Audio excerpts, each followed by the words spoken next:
I like to get my plants when they're really small, like this Philodendron patriciae. Now when they're really small, it makes sense to put them on a small moss pole. But what happens if the plant outgrows its moss pole, but you want to continue growing it and introduce as little shock as possible? Well, that's exactly what I'm planning on doing with my patriciae today. We're not just extending the moss pole, we're actually fundamentally upgrading the moss pole today, giving the plant more root media within the moss pole to hopefully make that plant continuously mature.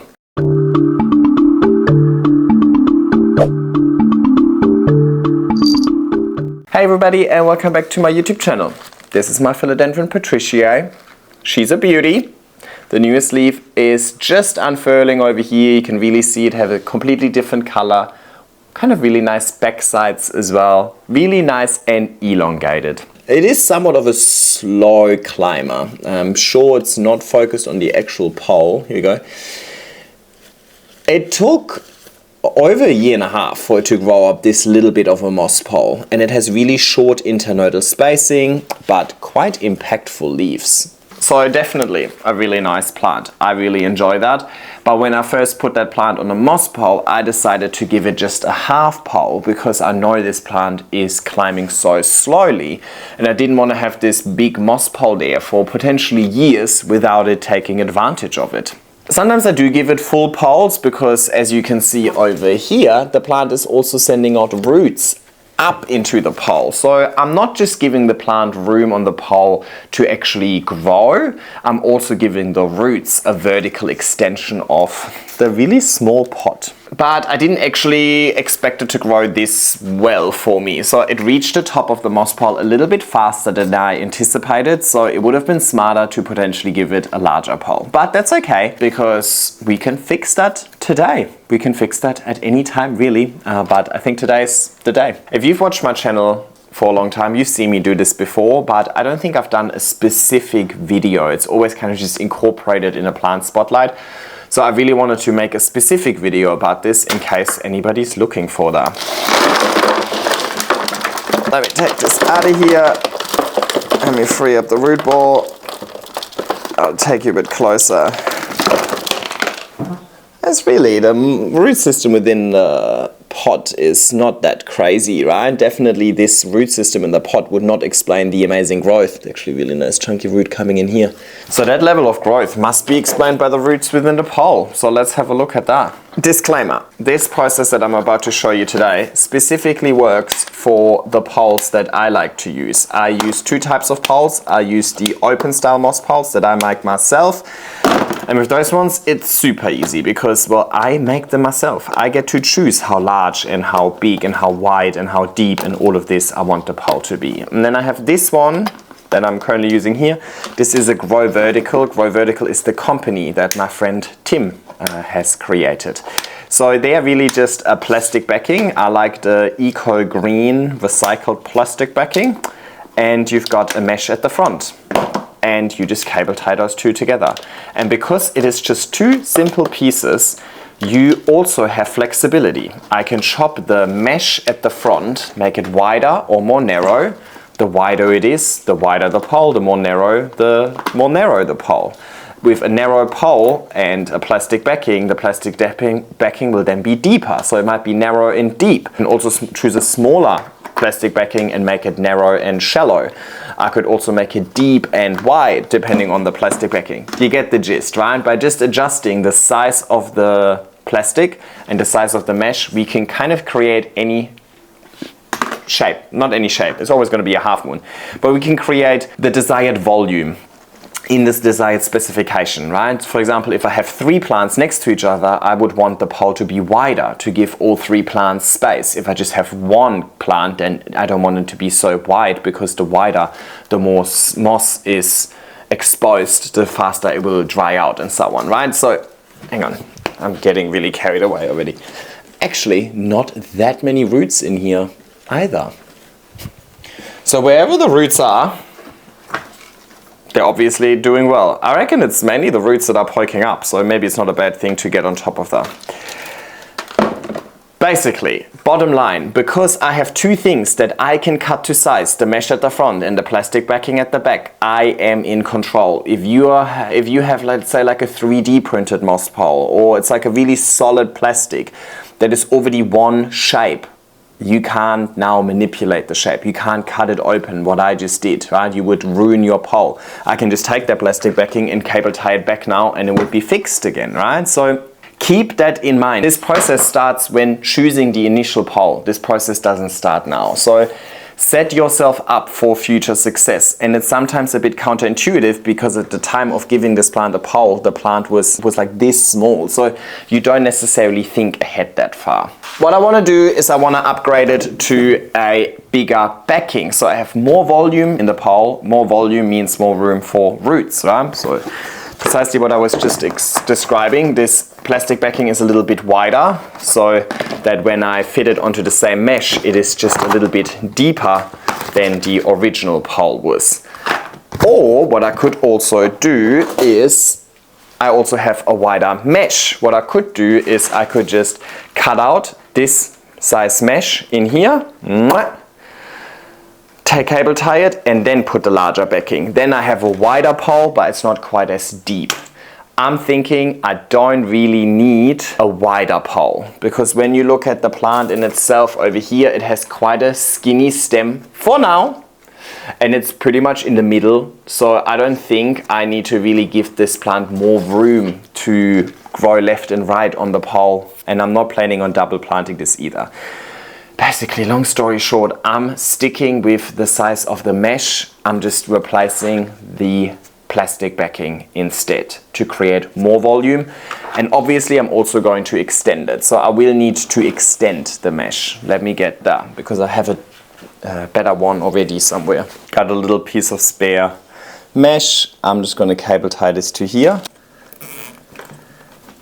Okay, next thing, I need to cut the plastic. I don't need all of this. I'm just going to keep the plastic at the same length as the mesh. Okay, just here. And I'll keep the rest of the plastic, of course. You know what? Eventually, once it reaches the top of this, I'll just then do a normal extension like I always do, right? It's just this one upgrade, but with the next extension I could potentially also upgrade the mesh and make the mesh wider at the front, right? So I have flexibility and I can really choose on the day, and I can choose depending on the plant, and that is why I love using these Grow Vertical poles. Grow Vertical actually has a new version of the pole as well that just works like a lot of the other poles I saw sold on Temu and so on as well, where it's just one piece of plastic and you kind of latch it together at the back. But that doesn't give me that flexibility. I really like it the way that it is. While it might be a little bit more work initially because you have to cable tie the pole together, I definitely think that the flexibility you gain from it is so worth it. Now I'm going to take the mesh and the plastic and I tie them together. Sorry, I ran out of storage, but don't worry, you didn't miss anything. I'm still cable tying. Alrighty, let me show you. Okay, now you can really see the glare, huh? Okay, let's try it this way. You should be able to really see the old moss or the old shape of the moss pole, all of the moss in here, but you can now see how much more volume I have created. Not just from here upwards, the obvious extension part, but also just here within the existing pole, right? So these existing roots can further expand and create more roots. Ultimately, it is all about the volume that we can make available for the roots. You know, when people say like, oh, the plant is root bound, we need to repot. Basically what that means is just the plant doesn't have enough volume available to expand its root system further. The more roots, the more water and nutrient absorption, the more leaves that plant can sustain, and the larger of a leaf that plant can sustain as well.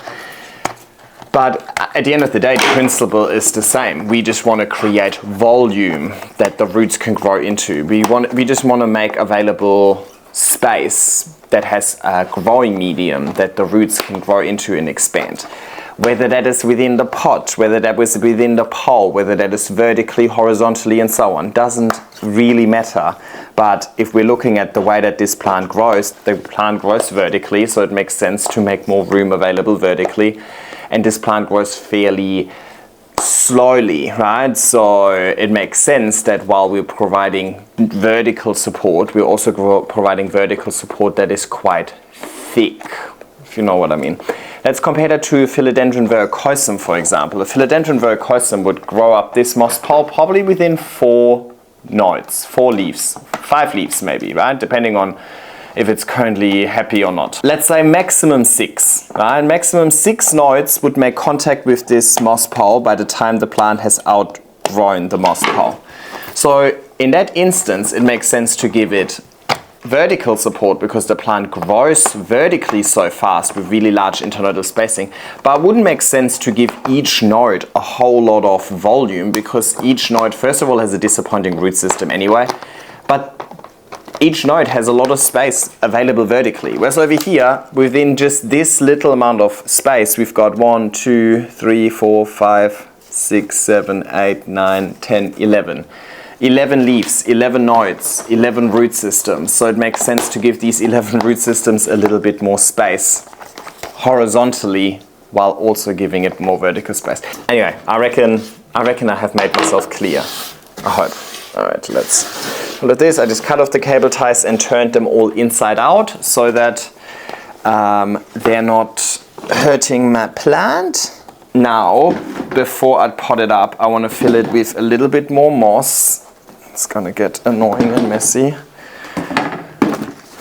Just fill in that gap down here. As always when I fill my poles, I want it to be somewhat dense enough so it holds moisture. If I just flake in the moss, it can't retain much moisture, which means I'm just going to be real busy watering this all the time.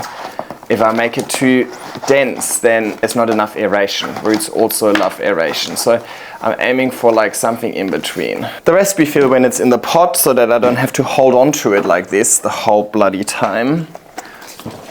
So it's time to pot it up. Now, I'm going to give it a larger pot as well. The previous one was 14 centimeters, but it was very, the 14 centimeter pot would now just hold the pole pretty much, and it would just fall over.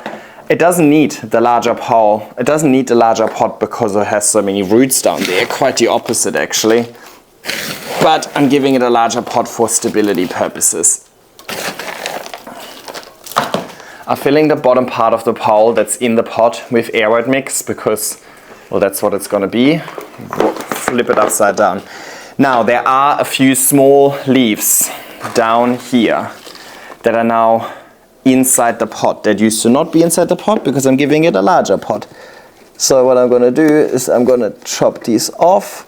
They will rot away anyway, and that's okay because they're not necessarily super pretty leaves anyway. But it's a nice reminder of where we came from, right? Like, we have made some significant progress together.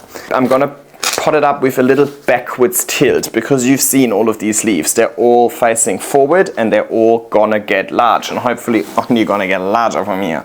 Try and make it somewhat mess-free, even though I think it's a bit too late for that. Anyway, let's do this. I don't like to compress my medium, I just flake it in there.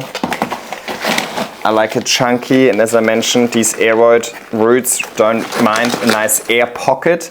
It's just going to be warm, humid air, which these roots really appreciate. However, towards the back where the pole is with the plastic backing, there's not going to be any root growth there anyway because there's the plastic backing. That's the part that I definitely compress a little bit to give it some stability, and so that I can do this without having to cable tie anything.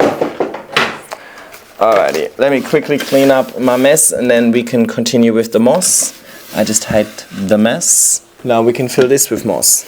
And I want to fill this quite a bit. As I mentioned before, it's obviously a trade-off between water retention and aeration. But over here, the reason I want to fill it quite a bit is because of what I described earlier. The nodes are so close to each other, so I want to give all of these roots plenty of substrate to grow into. Kind of the sign that I'm doing it right is when the front mesh is bulging out a little bit. I don't want it to cave in. Look at what I'm doing over here as well. I'm building like a bit of a funnel. So the front still has the moss, but over here I'm building a bit of a funnel.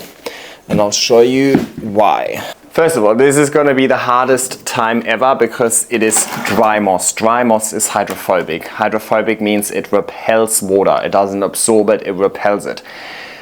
Moss has great water retention, but only once it's already slightly moist. So ideally, you always water before the pole fully dries out so that it never gets hydrophobic, so you have a really easy watering experience. If you water it before it gets hydrophobic, you can literally just take the water and pour it in here. I don't even use the bottle upside down technique with my plastic back moss poles because the plastic backing is funneling it down anyway.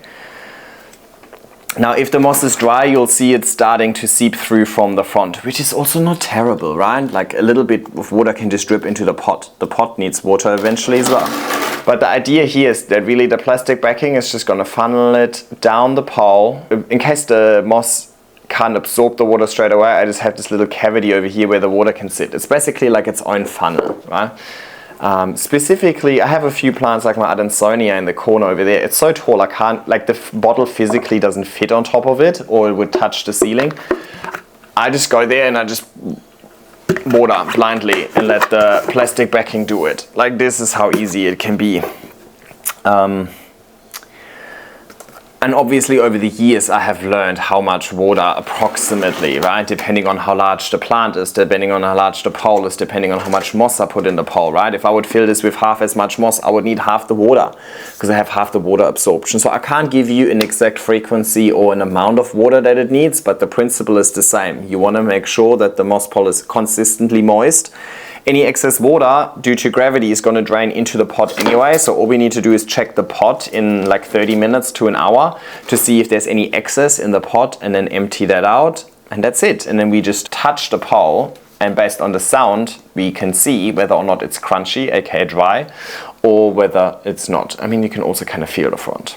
Anyway, I think I need to water this a little bit more. I also need to water in the pot, but I'll do that over the sink. But basically, this is how easy it is to upgrade your moss pole when you need to make a little bit more room in the pole, either vertically or horizontally, or, I don't even know, this horizontal. There's a few horizontals, all dimensions, right? Now, of course, as part of this upgrade, I could have also changed the medium. I could have put aeroid mix in here instead of moss if I want to switch it and so on, right? So the principles behind it can really be applied to so many circumstances, so many different plants. I've done this process often when I take a plant outside. Outside, I prefer aeroid mix in the pole over moss. It's also, you know, more cost effective and so on. So I've been using this, I call it a stitch. I've been using this sort of stitching pole together method for various reasons over many years now, and I really enjoy the flexibility it gives me, and I enjoy how little impact this has to the plant. The plant is kind of unaware of what happened, right?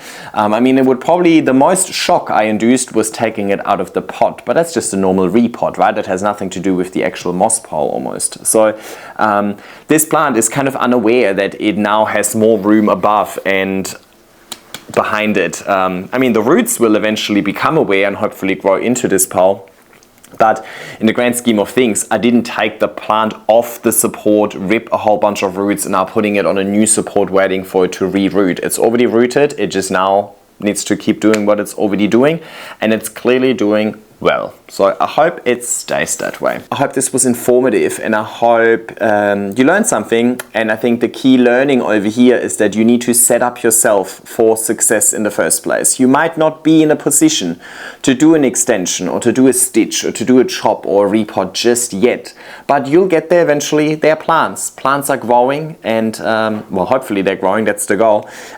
So you will face this issue eventually. It's inevitable. So set future you up for success by choosing a moss pole that enables you to do that in the long run. And I'm not saying that these are the only poles that are doing that, but if it's a rigid structure where you can't quickly extend or expand or, you know, cut it up and so on, it might not be the pole for you.